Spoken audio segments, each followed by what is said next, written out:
بونجور. أول شي بتمنى الكل يكونوا بألف خير، وبتشكر كل واحد انضم للقناة تبعيتي. طبختنا لليوم رح تكون محشي ملفوف، حد منا سلطة لبن وتوم ونعناع يابس. هلا رح بلش بشيل راس الملفوفة لحتى اسلق الملفوفة. أنا اخترت سكينة رفيعة لحتى اقدر قص راس الملفوفة، لأنه ضغط على بعضها الملفوفة معي. يعني قد ما فينا ننزل السكين على قلب الملفوفة بنسهل علينا عملية السلق.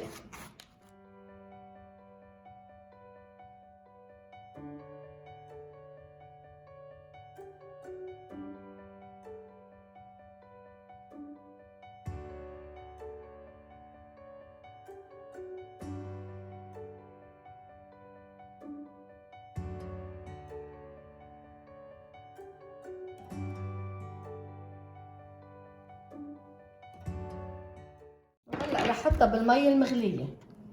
هلا لما غليت المي بدي نزل الملفوفة، راس الملفوفة بطبه لتحت بس على مهلي لأنه المي عم تغلي، أحلى ما تطرطش على وجهي. وهلا بدي غطيها وبدي انطر 10 دقايق عليها وبعدين بكشفها. وهلا بوقت ما حطيت الملفوفة بالمي المغلية على النار رح ظبط الحشو تبعيت الملفوف. انا هون عندي كيلو لحمة. انا دايما بطبختي اللحمة فيها مبحبحة لانه عائلتي بتحب اللحمة اكتر من الرز. عندي هون البصل، عندي بصلة انا فرمتها جهزتها صغير، بصلة وحدة، وعندي 10 حصوص توم، كمان التوم قطعته، فيكم تمعسوه اذا ما بتحبوه مقطع، انا قطعته. في منهم كتير بخلوا التوم هن حصوص وبسقطوها حول الملفوف بالطنجرة، ذوق الاكل. وهلا عندي هون رز، عندي كباية وتلت رز حبة صغيرة. هلا بدي غسله 3 زوام وحضره للحشوة كمان. وهون عندي ربة ندورة 3 ملاعق كبار، ربة ندورة بدي احطهم كمان بقلب الحشوة. وعندي هون حامض، هيدي بحطها على الطبخة بالاخير. عصرت حامضة بكملها، عملت لي هالكمية، هيدي نص كباية طلعت لي لان كانت الحامضة كبيرة. وعندي بهارات اللحمة مع الرز الحشوة، عندي نص ملعقة صغيرة 7 بهارات، عندي نص ملعقة صغيرة قرفة ناعمة، عندي ملعقة صغيرة بهار أسود حلو مش حار، وعندي ملعقة كبيرة ملح. كمان البهارات والملح الواحد ذوق، كمان في منهم يمكن بحبوا أكتر ملح أو أقل ملح، كل واحد بزيد على ذوقه مثل ما هو بحب طبخته. هلا من بعد 10 دقايق ما كانت الملفوفة بطنجرة المي المغلية بدي شيلها لشيل عنها الورق. عم شيل الورق يلي ما بقى بدهم مي مغلية، بحطهم على جنب. ولانه ثاقب انه الملفوف اللي انا اشتريتها ورقه قاسي وضغط على بعضه، مية السخنة ما دخلت على قلبها للملفوفة، رح ارجع اضطر احطها بالطنجرة بالمي المغلية لحتى لي ورقها شوي يلينوا. لا لما صغر حجمها صار فيي اقدر اشقلها بهاي، وعلي الامان اكثر دخلها. هول الورقتين قبعوا معي بس بعدهم قاسيين، رح ارجع سقطهم بالمي المغلية. وهلا برجع بغطيها مشان 5 دقايق. اذا حسيت بعده جهه منها قاسيه بقلبها بالمي المغليه. هلا صارت صغيره صار فيي اتحكم فيها مثل ما انا بدي. هلا عم بحاول زيح الوراق عن الملفوفه بطرف السكينه، وكمان بنكزها بالسكينه بقلبها.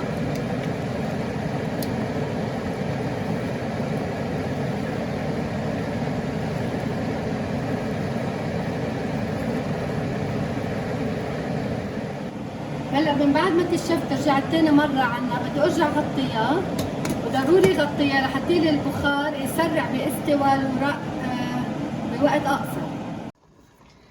بفضل اسحبها على الصينية لحدي وعلى مهلي بشيل اوراقها.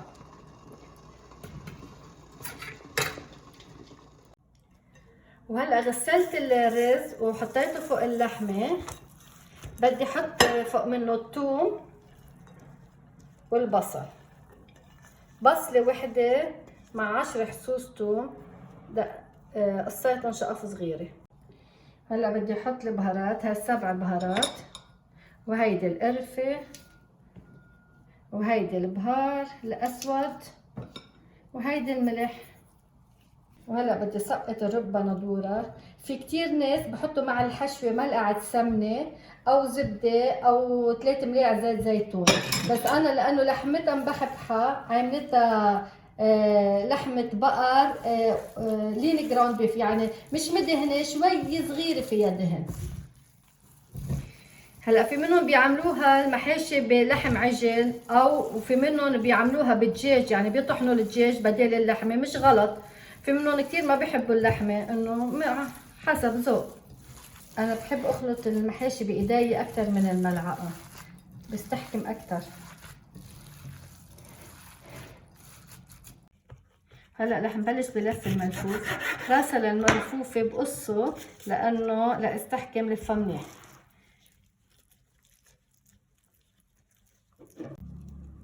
ما بوصلها لطرفها لانه حتى يكون مرتاحه بوقت الغليان.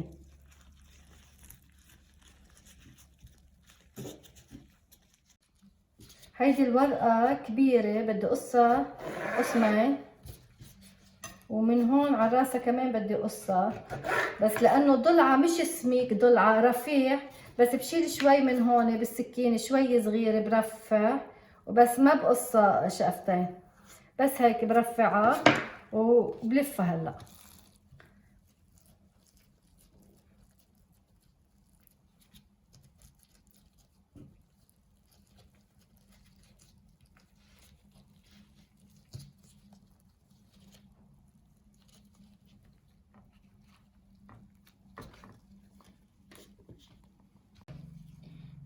هلا قصة من هون. هلا انا الملفوف اللي عندي صحيح كانت مبينه صغيره لانه ورقه ضاغطين على بعضهم، طلعت عندي 2 كيلو ونص. مشان هيك اخذت لها هالمقادير اللحمه والرز. هلا بعملها من هون هيك. هذا الملفوف مش عم بضطر قص الورقه 2 لانه صغار. من هون بقصها اذا شوي بس بظبط لها موديلها. بتشكر كل واحد اشترك معي بالقناة. بتمنى يلي بعد ما اشترك يضغط على الجرس او على السبسكرايب، وحتى يوصل له كل فيديو بنزله على اليوتيوب. وانا عم ترجم كل فيديو عم بعمله. باسفل الفيديو عم حطه باللغة العربي واللغة الانجليزي، المقادير كلها موجودة. انا حطيت هون مي مع بهار اسود وملعقتين كبار رب بندوره. عم ظبط الصلصه تبعيت المحاشي، محشي الملفوف، بدي زيدهم كمان ملح، بس مش كتير عم تطلع الطبخه مالحه. اكيد بدي بعد اكتر من هيك مي، بس اول شي لصف الملفوف بالطنجره. هلا من الشقف الملفوف اللي طلعوا لي بدي غطي كعب الطنجره، وفوق هولي بحط شرح البندوره.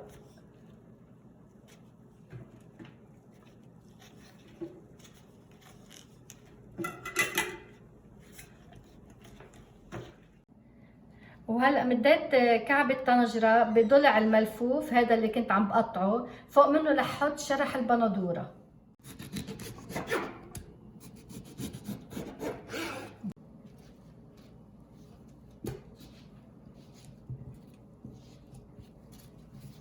بعدهم شوي عن بعضهم بزياده هالقد، ما بدي اكتر.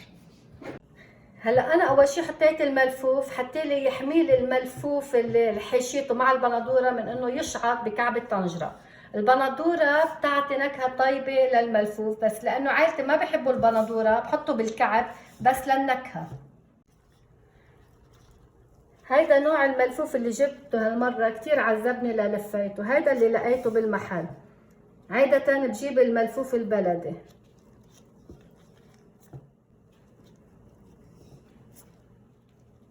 دايما فتحة الملفوف الورقة بحطها لميلة تحت حتى لما تفتح هن وعم بيغلوا الملفوفات. وهلا من بعد ما خلصت حط الملفوف بالطنجرة رتبتهم، لازم غطيهم بالصحن حتى بس حط المي فوق الملفوف وحطه على النار ليغلي، ما يفتح وراء الملفوف بس المي تبلش تغلي. ضروري كتير انه نحط صحن صغير اصغر من الطنجرة ونكبس فيه الملفوف. هلا لازم نحط صلصة الملفوف فوق من النار لحتى تغمق الصحن. نازل الصلصة. انا ما حطيت توم مع الملفوف بكل طبقه لانه عائلتي اذا بشوفوا التوم بكبوه، اكيد اللي بحب توم كل طبقه ملفوف بده يرش لها حبوب توم. بعد بدها مي بدي زيدها، بدني زيدها مي لحتى يصير لانه لغمته لهون. وهلا لما صار المي تقريبا غامم نص الصحن لهون بقاش بده مي. خلص لما بكبس بالصحن وبلاقيه المي صارت على الحفه تقريبا قريبه من حفه الصحن بقاش بده مي. هلا بحطه على نار قويه ليسخن المي وبعدين بخفف النار تحت المحاشي على الوسط.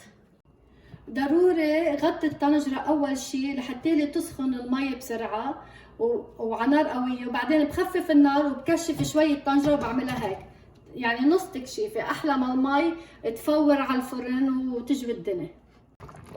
وهيدي طبختي على النار إلى 40 دقيقة وبعبردها. وهلا حطيت الملفوف على النار عم يغلي، لازم ظبط جات السلطة. عندي هون علبة لبن مليانة بدي فرغها بالجات. وهلا فرغت اللبن كله. هلا بدي احط ملح، بدي احط شوي. انا هون حاطه نص ملعقه كبيره ملح بس بدي احط شوي منها عدوق، بدي ارجع عدوق. اذا بدها ملح برجع بزيد.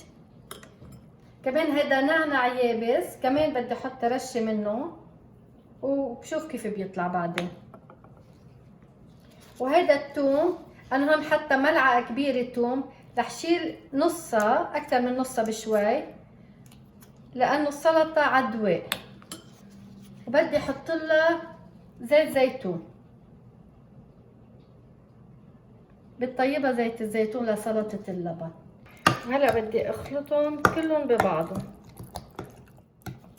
انا من بعد ما خلطتها دقتها لقيتها بتتحمل كل الثوم، يعني اخذت ملعقه كبيره ثوم ممعوس لانه هو طيب ثومه يكون شوي طعم يعني له نكهه باللبن. وهلا من بعد ما زدت الثوم كله عليه ورجعت دقتها لقيتها ما بدها بقى ملح ولا نعناع. هيدي هي سلطه اللبن اللي حضرتها. هلا لما خف المي عنا بدي شيل الصحن لفرغ الحامض وبرجع بغطيها لترجع تنشف شوي. كان إلها ساعة و10 دقايق على النار لما فرغت الحامض عليها. بعد بدي خليها ربع ساعة بس لازم ارجع غطيها مشان ربع ساعة وبطفي. وهيدا كان طبقنا لليوم محشي ملفوف مع سلطة لبن وثوم. بتمنى يكون نال اعجابكم. بليز ما تنسوا تشتركوا معي بالقناة. ميرسي كتير.